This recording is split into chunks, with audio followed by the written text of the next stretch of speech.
Hello guys, आपका स्वागत है मेरी वीडियो में। आज हम देखने वाले भूत की वीडियो।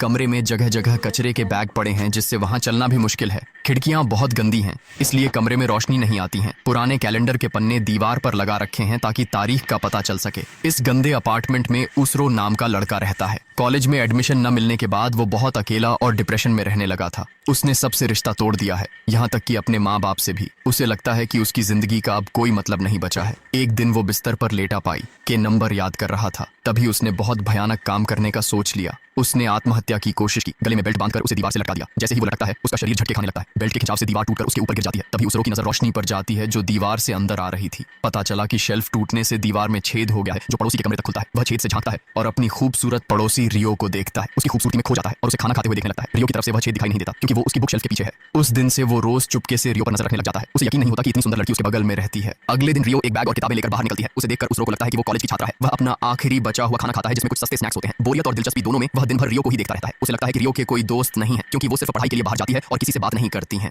एक दिन जब उसरो झांक रहा था तो रियो वहां से गायब हो जाती है। यह जानने के लिए कि रियो कहां गई, वो बहुत समय बाद अपने कमरे से बाहर निकलता है। वह रियो के दरवाजे पर जाकर सुनने लगता है कि अंदर कोई है या नहीं। जैसे ही वह दरवाजे के छेद से झांकने की कोशिश करता है तो नीचे एक लड़की उसे ऐसा करते देख लेती है। उस लड़की का नाम हारुको कावासाकी है और वो अपने भाई से मिलने आई थी जो नीचे रहता था। अचानक उसे खाने की अच्छी खुशबू आती है। हारुको अपने भाई के लिए खाना लाई थी, पर उसने दरवाजा नहीं खोला तो उसने खाना हैंडल पर लटका दिया और वहां से चली गई। उसरो को लगा इसमें अच्छा खाना होगा तो उसने वो बैग उठा लिया। वो बैग खोलकर खाना खाने लगता है। तभी खुद रियो उसके अजीब व्यवहार को देख रही थी। थोड़ी बातचीत के बाद रियो को पता चलता है कि उसरो उसका पड़ोसी है। रियो उसे लंच पर अपने घर बुलाती है। वह तुरंत मान जाता है। जब रियो खाना बना रही होती है, उसरो उसके घर में चारों तरफ देखता है और उसे वही छेद दिखता है जो दोनों के घरों को जोड़ता है। फिर दोनों मिलकर रियो के बनाए स्वादिष्ट खाने का मजा लेते हैं। रियो कहती है कि उन्हें दोबारा साथ में बाहर जाना चाहिए। यह सुनकर उसरो बहुत खुश होकर अपने घर लौट जाता है। उस दिन के बाद से उसरो अक्सर रियो के घर जाकर उसके साथ खाना खाने लगा।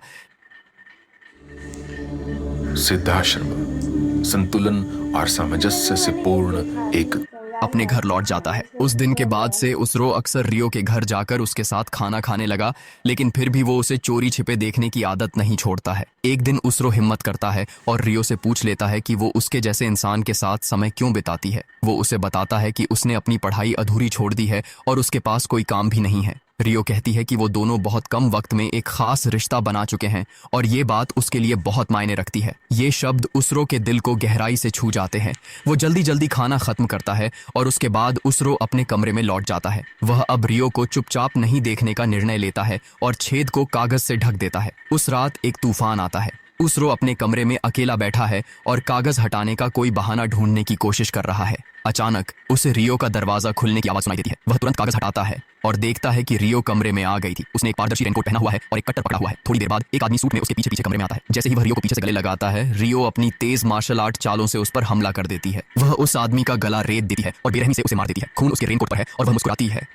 अपने कमरे में वापस जाकर मुस्कान के साथ वह पूछती है कि क्या वे कभी कभी उसके घर खाना खा सकते हैं। थोड़ी जगह खाली करके और मोमबत्तियां जलाकर वे खाने की मेज लगाते हैं। रियो शांत है। जब वह खाना खा रहा है तो बहुत शांत बैठा है, लेकिन अंदर ही अंदर वह अब भी यह समझ नहीं पा रहा है कि रियो ने किसी को सच में मार दिया है। खाना खाते वक्त रियो उसरो से बात करती है और कहती है कि उसे परेशान नहीं होना चाहिए। वह उसे बताती है कि बहुत समय तक अकेले रहने के कारण उसने अपनी समझदारी पर शक करना शुरू कर दिया है, लेकिन जब उसरो उसके साथ होता है तो उसे सामान्य और अच्छा महसूस होता है। जब रियो चली जाती है तो उसरो अपनी चॉपस्टिक से वो किताब गिरा देता है जो उसके देखने में रुकावट डाल रही थी। वह थोड़ी देर बाद कोई दरवाजा बंद कर दे और उसे अपने घर पर खाने के लिए भी बुलाती है। जब उसरो कपड़े धो रहा होता है तो उसे वो हत्या वाला दृश्य याद आता है, लेकिन रियो के लिए उसका प्यार और आकर्षण उसे फिर से भटका देता है। वह सोचता है कि वे साथ खाना खाएंगे, इसलिए घर जाकर साफ सफाई करता है और टेबल लगाता है। रात को जब वह रियो का इंतजार कर रहा होता है तो उसे रियो के कमरे का दरवाजा खुलने की आवाज सुनाई देती है। वह दीवार के छेद से झांककर देखता है कि रियो एक और आदमी को मार रही है जिसके हाथ पर मधुमक्खी का टैटू बना था। जैसे पहले हत्या के समय वैसे ही इस बार भी रियो ने रेनकोट पहना हुआ है। रियो अपनी कुंफू की चालें इस्तेमाल करती है और मुस्कुराते हुए उस आदमी का गला काट देती है। उसरो को जल्द ही समझ आ जाता है कि पहले वाली घटना उसका कोई भ्रम नहीं था। उसे पता चलता है कि रियो सचमुच लोगों को अपने घर बुलाती है और फिर उन्हें मार देती है। डर के मारे उसरो चिल्ला पड़ता है और तभी रियो को दीवार में वो छेद दिखाई देता है। रियो अपना धारदार बॉक्स कटर उस छेद में डाल देती है और फिर उसी छेद से उसरो की तरफ देखती है। डरकर वह अपार्टमेंट से बाहर भाग जाता है और रियो कट्टर हाथ में लिए सड़कों पर उसका पीछा करती है। उसरो जल्दी से इमरजेंसी रास्ते से निकलकर एक इमारत की छत पर पहुंच जाता है, लेकिन रियो जल्दी ही उसे पकड़ लेती है और उसे छत पर ही रोक देती है। रियो उसे पूछती है कि क्या उसने उसे किसी आदमी को मारते हुए देखा। उसरो मान लेता है कि वह काफी समय से उसे देख रहा था और उसे पहले से पता था कि रियो एक हत्यारी है। रियो को यह अजीब और दिलचस्प लगता है कि उसरो को सब पता था, फिर भी वह उसके साथ डिनर करने आ गया था। इसके बाद रियो उसरो को मारने के लिए उसके पास आती है, लेकिन उसरो उसे बताता है कि उसने एक बार खुद को फांसी लगाकर जान देने कोशिश की थी। तभी उसे दीवार में वो छेद दिखा और उसने उस छेद से रियो को देखा था। उसी वक्त उसे रियो से प्यार हो गया था और उसने सोचा कि उसके साथ रहना मरने से कहीं बेहतर है। जब उसरो को सच में यकीन हो जाता है कि रियो एक कातिल है तो वह फिर से बहुत दुखी हो जाता है। वह घुटनों पर गिरता है, आंखें बंद कर लेता है और खुद को मरने के लिए तैयार कर लेता है। रियो उसरो की यह हरकत देखकर हैरान हो जाती है और कट्टर लेकर उसके पास आती है। वह उसरो को पकड़ती है और कट्टर उसकी गर्दन पर रख देती है, लेकिन जब वह देखती है कि उसरो कोई हरकत नहीं कर रहा है तो वह उसे नहीं मारती है। जब रियो पूछती है कि वह कैसा महसूस कर रहा है तो उसरो कहता है कि वह उसके साथ रिलेशनशिप में रहना चाहता है। हैरानी की बात है कि रियो मान जाती है और फिर उसरो के होंठ पर लगी चोट के खून को चाटती है जो भागते वक्त लगा था। जब उसरो उसे किस करने लगता है तो रियो उसे रोक देती है और कहती है कि वह उसकी जासूसी करता रहे।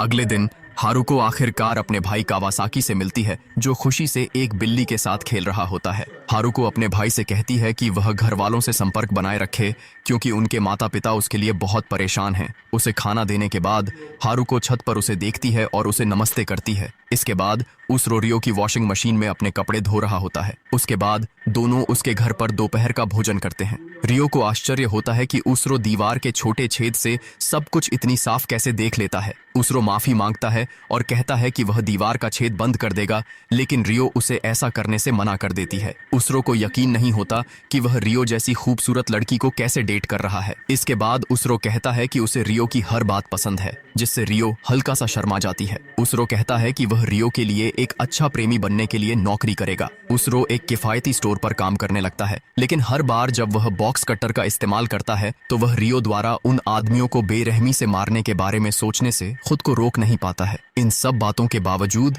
वह रियो से प्यार करना जारी रखता है। उसी रात जब उसरो घर लौटता है तो देखता है कि रियो दीवार के छेद के पास बैठी उसका इंतजार कर रही है। उसरो सोचता है कि मम्मी तो नहीं आ गई। चलो गाइस चलते हैं, बाय। दूसरी ब्लॉग में मिलेंगे। चलो बाय बाय गाइस।